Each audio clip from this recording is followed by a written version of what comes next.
அதில் இந்து முன்னணி மாநாட்டில் அந்த நிகழ்வை தவிர்த்திருக்க வேண்டும். உண்மையே அது வருத்தம் அளிக்கிற ஒரு நிகழ்வு.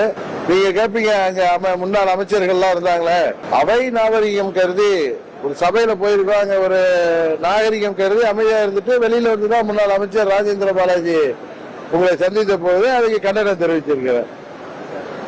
இது போன்ற மாநாடுகள்ல எல்லாரையும் கூப்பிட்டிருக்காங்க. ஈவன் திமுக நிர்வாகிகளை கூட அவர்கள் போய் அழைத்தார்கள்.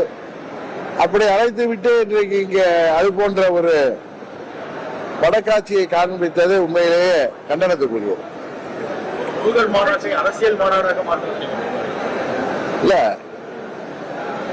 பக்தி மாநாடு, தமிழ் கடவுள் முருகன் அவர்களை பற்றிய முருகனை இணங்குகின்ற மாநாடு, அதை இந்து முன்னணி நடத்திருக்காங்க. அதுல அரசியல் இயக்கங்கள் பின்னணியில் இருக்கிறதுனால அது அரசியல் மாநாடாக எதிர்கட்சிகள் பார்க்கின்றன. மற்றபடி அது உண்மையிலேயே பக்தி மாநாடு தான்.